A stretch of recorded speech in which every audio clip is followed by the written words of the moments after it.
ونسلم على رسوله الكريم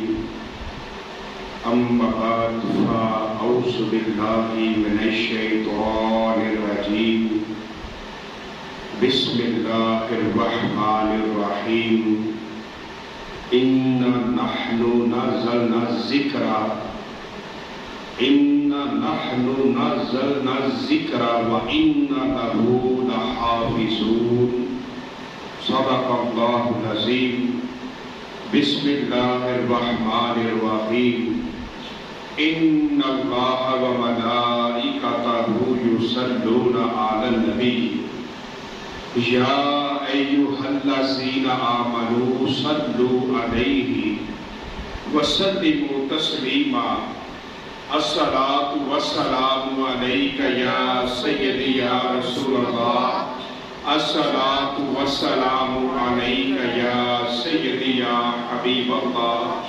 الصلاة والسلام عليك يا سيدي يا رسول الله الصلاة والسلام عليك يا سيدي يا حبيب الله الصلاة والسلام عليك يا سيدي يا رسول الله الصلاة والسلام عليك يا سيدي يا حبيب الله الصلاة والسلام عليك يا سيدي يا نبي الله وعلى آلك وصحابك يا سيدي يا نور اللہ۔ تمام حمد و ستائش اللہ تبارک و تعالیٰ کے لیے ہے جس نے اپنے بندوں کی رہنمائی کے لیے اپنے انبیاء کو مبعوث فرمایا اور بھلائی کے لیے رہنمائی کے لیے قرآن مجید عطا فرمایا۔ قرآن مجید اللہ تبارک و تعالیٰ کی ایسی پاک کلام ہے جس کی وجہ سے انسان شر اور خیر کے اندر فرق کر سکتا ہے، بھلائی اور برائی کے اندر فرق کر سکتا ہے، حلال اور حرام کے اندر تمیز آ جاتی ہے۔ قرآن مجید ایک مکمل ضابطۂ حیات ہے کہ انسان کی زندگی کا کوئی بھی معاملہ ہو، کوئی بھی بات ہو، وہ گھر کے معاملات ہو، وہ ماں باپ کے ساتھ ادب و آداب ہو، بہن بھائیوں کے ساتھ ہو،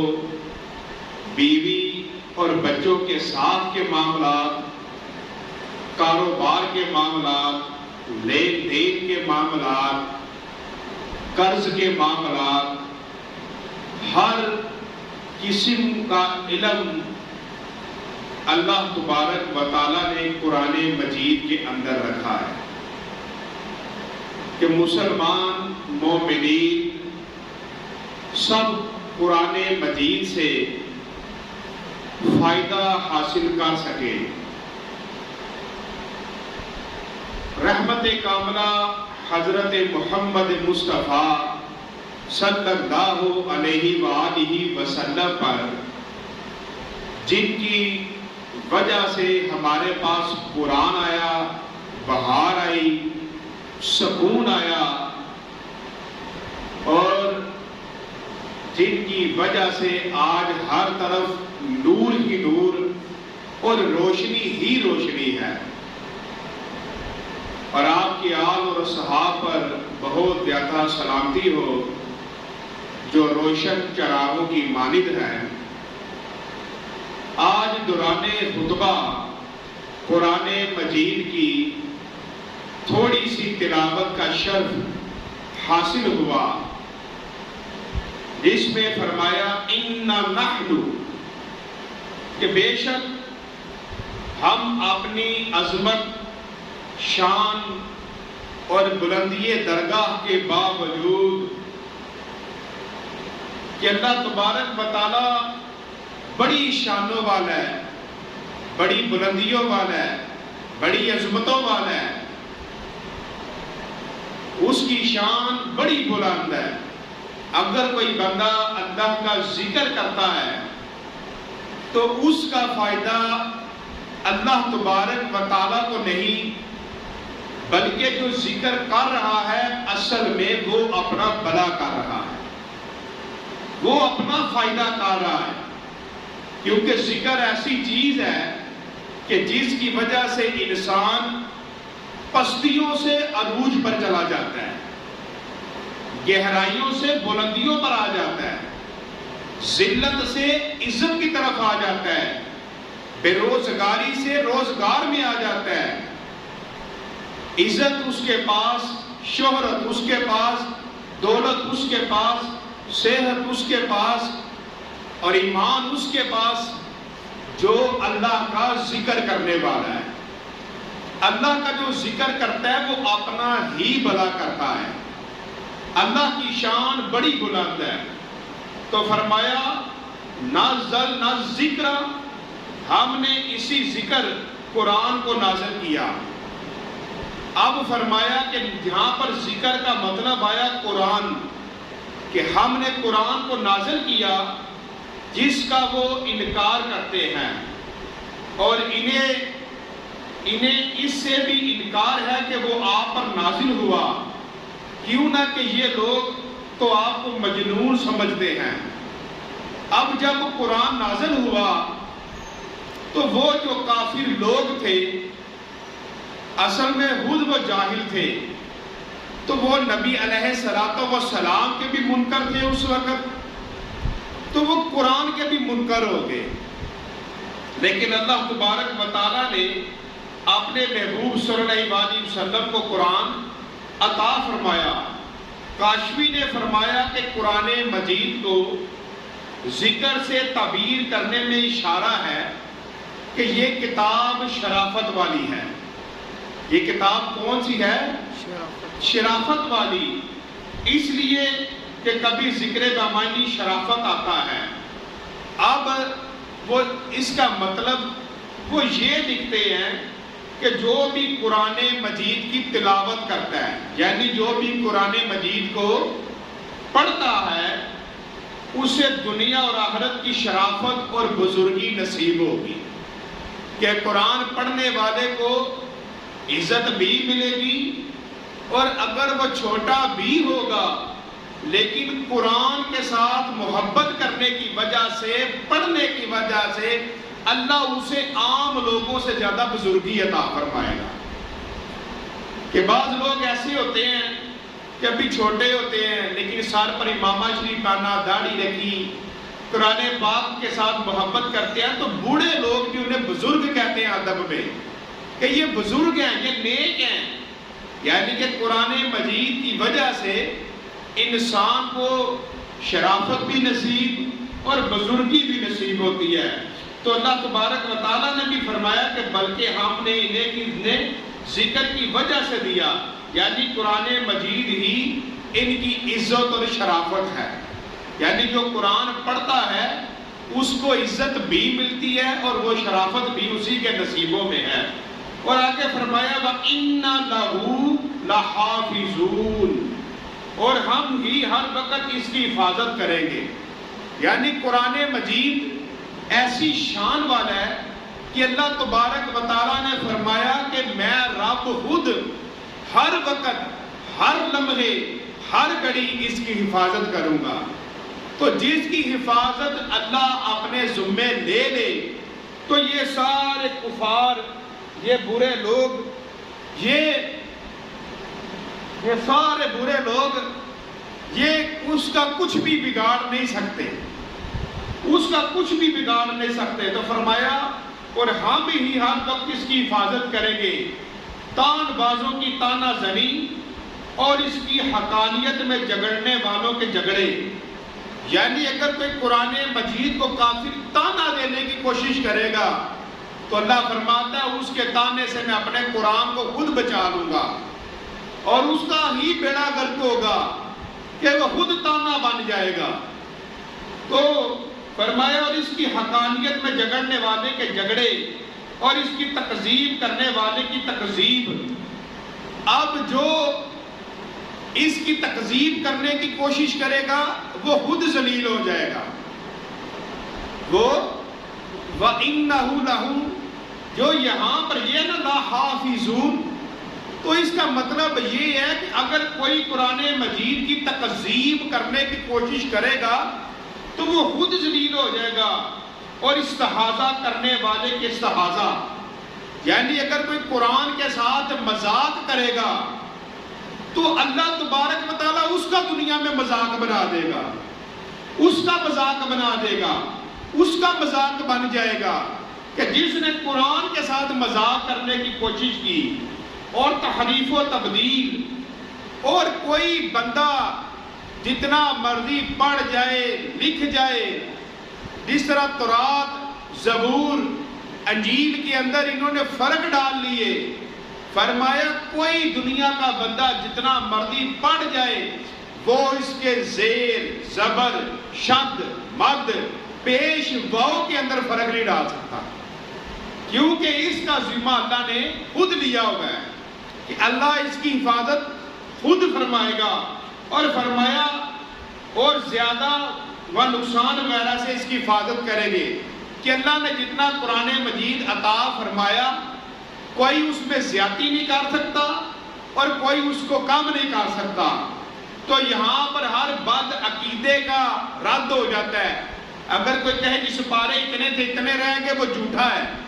کیونکہ اس کی حفاظت اللہ نے اپنے ذمے لی ہے، اور تبیان میں ہے کہ ہم قرآن مجید کے شیاطین کے وساوس اور ان کے خلط ملط کرنے سے حفاظت کریں گے، یعنی شیطان کو ہمت نہ ہو سکے گی کہ اس میں کچھ باطل اضافہ کرے یا اس کے حق سے کچھ کمی کرے۔ یعنی قرآن مجید کی اللہ تبارک و تعالیٰ نے ایسی حفاظت اپنے ذمے لی ہے کہ کوئی بندہ بھی جو ہے اس کے اندر کمی اور زیادتی نہیں کر سکتا۔ اور بحر العلوم میں لکھا ہے کہ اس کا مطلب یہ ہے کہ قرآن مجید کے لیے ہماری خصوصی نگرانی ہوگی، اگرچہ انسان اس میں تحریف و تبدیل کی قدرت رکھتے بھی ہوں گے لیکن اس میں تحریف و تبدیل نہیں کر سکیں گے، فی لہٰذا اللہ تعالیٰ ان کے ارادوں کو اس کی تحریف و تبدیل سے پھیر دے گا، یعنی اگر وہ کرنے کی کوشش بھی کرے گا تو وہ نہیں کر سکے گا۔ اور بعض مفسرین نے فرمایا ہے کہ اس کا مطلب یہ ہے کہ ہم قرآن مجید کی حفاظت کریں گے، بامعنی کے علماء کرام کو اس کی خدمت پر لگا دیں گے کہ اس کے ہر فن پر مستقل تصانیف لکھیں گے، مثلا تفاسیر اور فن قرات وغیرہ وغیرہ۔ اب علماء ان کاموں پر تو لگ جائیں گے کہ وہ قرآن مجید کی تفاسیر لکھیں، لیکن اس کے اندر کوئی فرق نہیں ڈال سکیں گے، کیونکہ جو اس طرح جو میرے رب نے نازل فرمایا وہ ویسے کا ویسا ہی رہے گا، کیونکہ اللہ تبارک و تعالیٰ نے اس کا ذمہ لے لیا۔ اور نبی علیہ السلام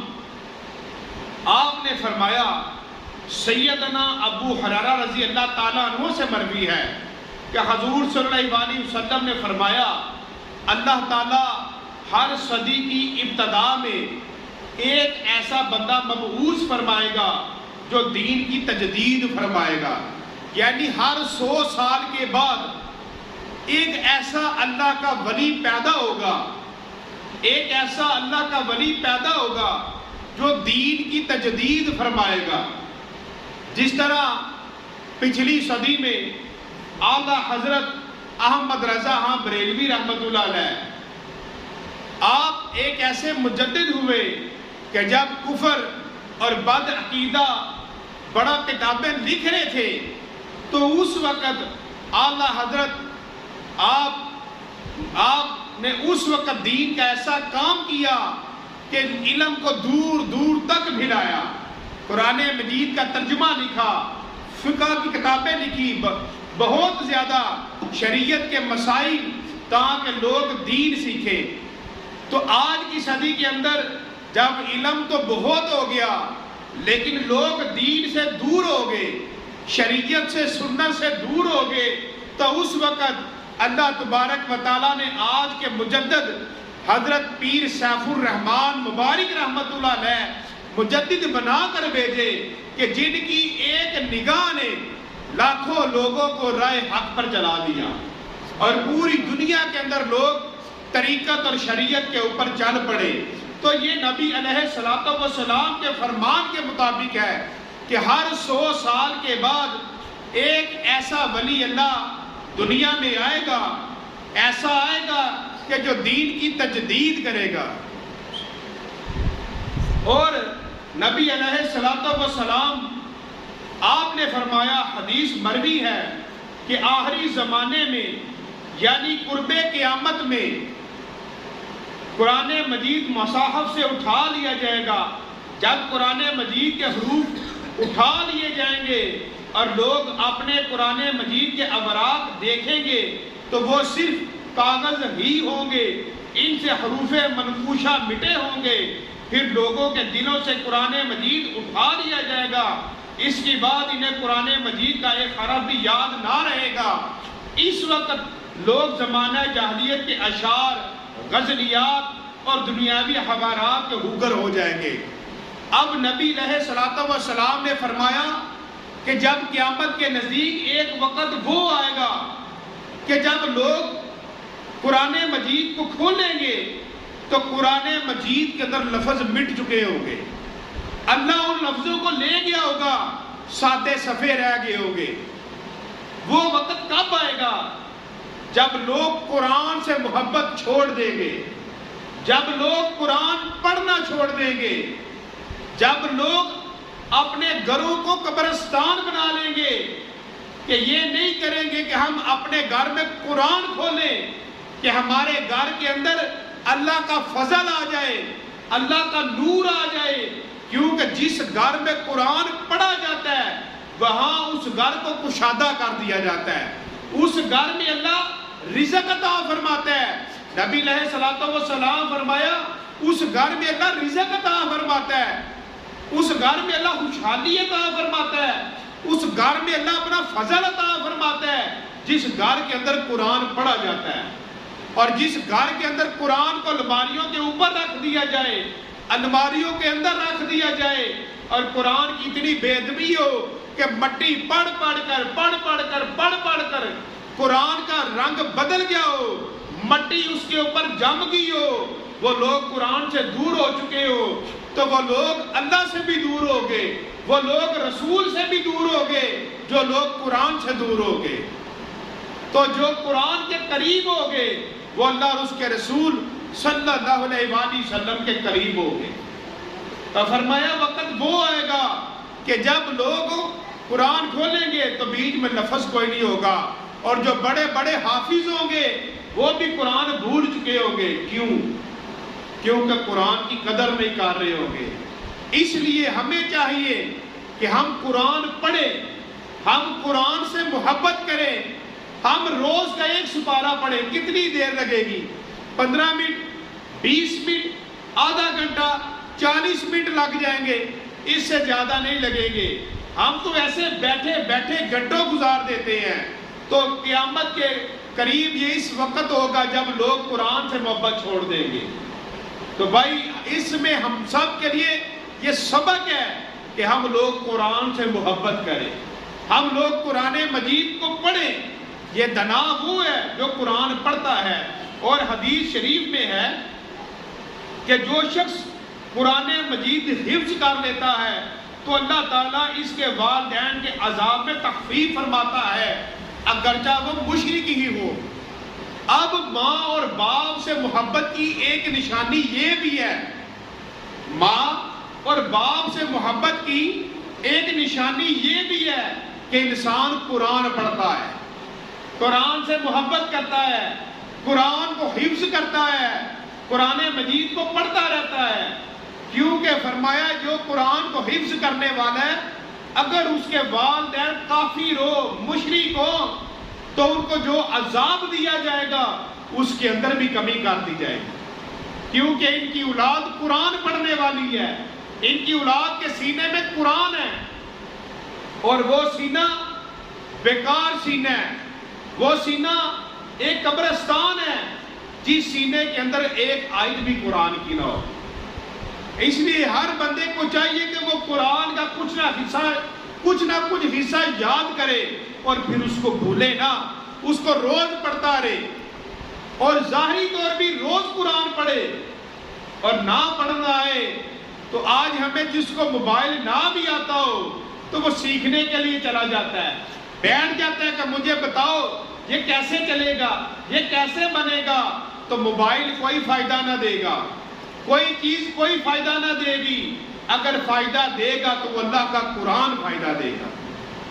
تو قرآن مجید پڑھے۔ حدیث شریف میں ہے کہ رسول اللہ صلی اللہ علیہ وآلہ وسلم نے فرمایا قرآن مجید پڑھو اور اسے حفظ کرو، اس لیے کہ اللہ تعالیٰ اس شخص کو عذاب میں مبتلا نہیں کرے گا جس کے دل میں قرآن مجید محفوظ ہو۔ اور پھر فرمایا اگر قرآن مجید کو ایک چمڑے میں بند کر کے اسے آگ میں ڈالا جائے تو آگ اسے نہیں جلائے گی۔ اب انسان کے اوپر یہ چمڑی ہے، فرمایا کہ اپنے دل کے اندر قرآن کو لے آؤ، جب تم اپنے دل کے اندر قرآن مجید کو محفوظ کر لو گے تو پھر تمہیں کوئی آگ جلا نہ سکے گی، پھر کوئی چیز تمہیں دکھ نہ دے سکے گی۔ اگر تمہارے دل کے اندر قرآن آ گیا پھر تم نہیں جلو گے، نہ دنیا میں جلو گے اور نہ تم آخرت میں جلو گے۔ تمہارے لیے رحمت ہوگی جب تمہارے سینے کے اندر قرآن آ جائے گا۔ اور فرزوق ایک بہت بڑا شاعر ہوئے ہیں، ان سے کسی نے پوچھا کہ جریر تیری ہجو کرتے ہوئے تجھے بیڑی لوہے کی زنجیر جو پاؤں میں ڈالی جاتی ہے سے کیوں آگ دلاتا ہے؟ اس نے کہا وہ صحیح کہتا ہے، اس لیے کہ ایک دن میرے والد گرامی نے مجھے اپنی معیت میں یعنی اپنے ساتھ کہیں لے جانے کا حکم فرمایا، تو میں والد صاحب کے ساتھ جب روانہ ہوا تو میں ان کے ساتھ جب ہو لیا تو ایک مقام پر پہنچے تو وہاں پر ایک بزرگ بیٹھے تھے، تو میرے والد صاحب انتہائی عاجزانہ اور جھک کر بڑے ادب کے ساتھ انہیں سلام کیا، تو انہوں نے جواب نہ دیا، تو میرے والد صاحب دوسری دفعہ اور جھکے اور عاجزی کی اور عاجزانہ انداز اپنایا، سلام کیا، تو انہوں نے ان بزرگوں نے بڑا معمولی سا متوجہ ہو کر سلام کا جواب دیا۔ میرے والد ماجد نے ان سے جب کافی عاجزی کی تو انہوں نے جواب دیا، میرے والد ماجد پہلے سے کہیں زیادہ اور عاجز ہوئے، جب سلام کے لیے اتنے عاجز ہوئے تو بات کرنے کے لیے اور عاجز ہوئے، اور عاجز ہو کر کہا کہ حضور یہ میرا بیٹا ہے فرزوق، یہ شاعر ہے اور بڑے بہترین قصائد لکھتا ہے۔ اس بزرگ نے بڑی لاپرواہی اور بے تنائی سے میرے والد گرامی کو صرف اتنا فرمایا کہ اپنے بیٹے سے فرمائیے کہ وہ قرآن مجید پڑھ لے اور اسے حفظ کر لے۔ اب مولانا سیف الدین مناری رحمۃ اللہ علیہ جو اپنے زمانے کے بہت بڑے مایا ناز عالم دین تھے، فرمایا کہ میں نے ایک ایسے شخص کو دیکھا کہ جب وہ بولتا تو اس کی زبان میں ایسی گرج تھا، ایسی میٹھی تھی کہ سامنے بیٹھے لوگ ہلتے نہیں تھے، تو جب وہ موت کے قریب آیا تو اس کی آواز بند ہو گئی، جب وہ بولنے لگا تو کان کو قریب بھی کیا جاتا تو آواز نہ آتی، اب لوگ بھی دور چلے گئے، کیونکہ وہ ایسا بندہ تھا جو اشعار بولا کرتا تھا، جو کوئی ایسی باتیں بولا کرتا تھا کہ دنیا دار جلدی جلدی آ جاتے ہیں، وہ ایسی باتیں بولا کرتا تھا، تو جب وہ آواز چلی گئی تو دنیا بھی چلی گئی۔ اور یہ جو شاعری ہے، جو گانا بجانا شاعری ہے، اس کے ساتھ محبت نہیں کرنی چاہیے، یہ تو یونانیوں کا طریقہ تھا، وہ اشعار پڑھتے تھے، وہ شاعری سے محبت کرتے تھے۔ مسلمان کو شاعری اور گانوں پر وقت نہیں گزارنا چاہیے، بلکہ مسلمان کو قرآن پڑھنا چاہیے۔ تو فرزوق کہتے ہیں جب اس بزرگ سے اتنا سن کر میرے والد گرامی لوٹے تو راستے میں نے عرض کی کہ ابا جان آپ نے انہیں سلام کیا، اتنی عاجزی کی، تو انہوں نے کوئی آپ کی طرف خاص توجہ نہیں کی، نہ آپ توجہ دی، نہ بات صحیح طرح، اور انہوں نے آپ کو صرف تھوڑی سی بات فرمائی تو وہ فرمانے لگے بیٹا تو نہیں جانتا یہ کون تھے؟ تو فرزوق کہتے ہیں میں نے پوچھا کہ ابا جان یہ کون تھے؟ تو فرمایا یہ شیر خدا حضرت علی مرتضیٰ رضی اللہ تعالیٰ عنہ تھے، اور انہوں نے مجھے فرمایا کہ اپنے بیٹے کو کہو کہ یہ شاعری چھوڑ دے،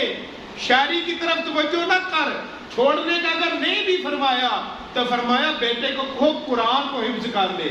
اگر تو اتنی شاعری یاد کر لیتا ہے تو قرآن کو بھی یاد کر لے، تو قرآن کو حفظ کر لے۔ تو فرماتے ہیں ہاں میں اسی وقت آیا، میں نے اپنے پاؤں کے اوپر بیڑی ڈال لی،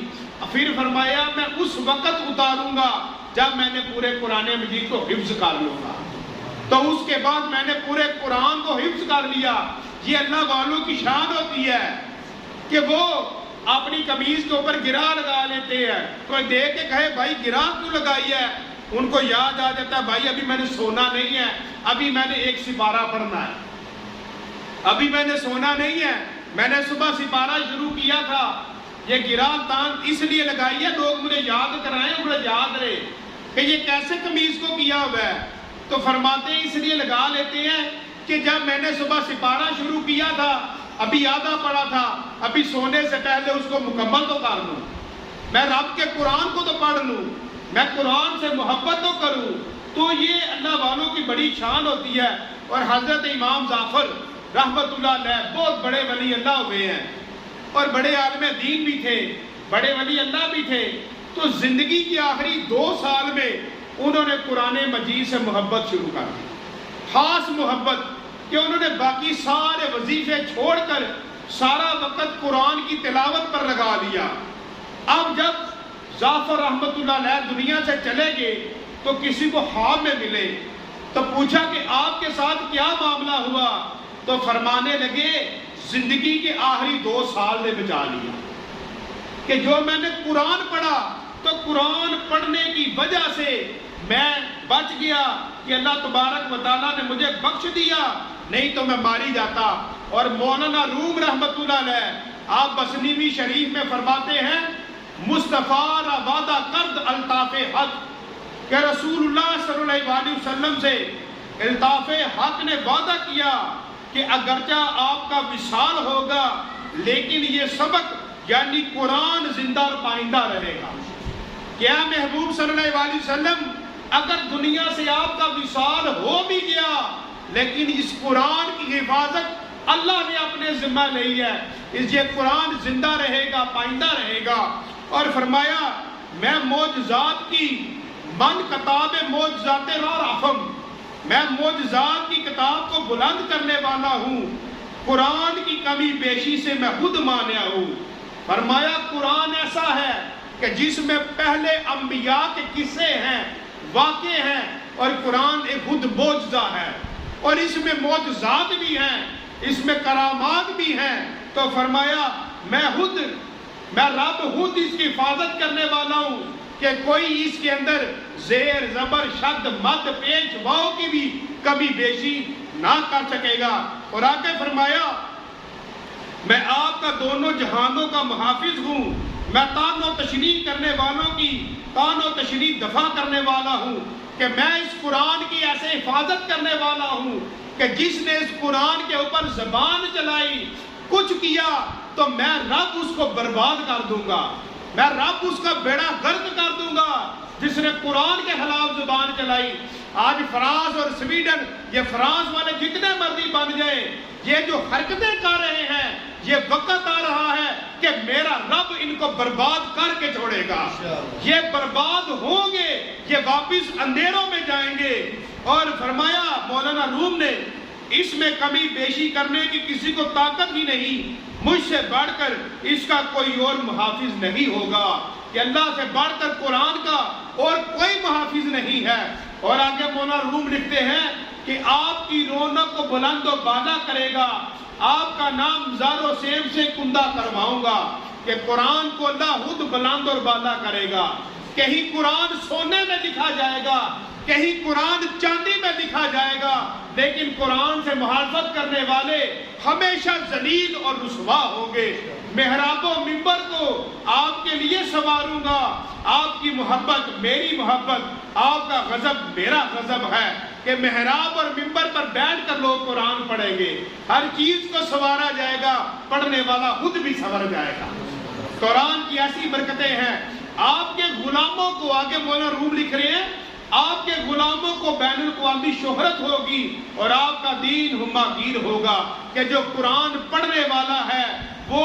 کہیں جنگل میں بھی بیٹھ کر پڑھے گا. تو مولانا روم فرماتے ہیں قرآن پڑھنے کی وجہ سے اللہ جنگل سے بھی اسے منگل بنا دے گا اور پوری دنیا کے اندر اس کو عزت دے گا.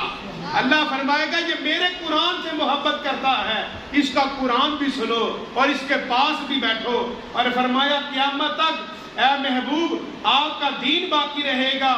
آپ اپنے دین کے نسخے کا خوف نہ کریں. اے محبوب آپ دنیا سے وصال فرما دیجئے لیکن آپ نے قرآن کا خوف نہیں کرنا. یہ جو ہے یہ قیامت تک محفوظ رہے گا اور جو قرآن کے خلاف جائے گا اس کا بیڑا غرق ہوگا. اور آج مسلمانوں صرف اتنی سی بات ہے, سب قرآن سے محبت کرو, سب قرآن پڑھو, سب قرآن کو سیکھو, ایک ایک لفظ سیکھنا شروع کرو. تو قرآن کا خود معجزہ ہے, قرآن کا اپنا فیض ہے کہ ہم پڑھنا بعد میں شروع کریں گے وہ آتا خود ہی جائے گا. تو قرآن مجید سے اپنے گھروں کو روشن کرو, اپنے گھروں کو آباد کرو, اپنی زندگیاں آباد کرو قرآن مجید کے ساتھ. وما علینا الا البلاغ المبین.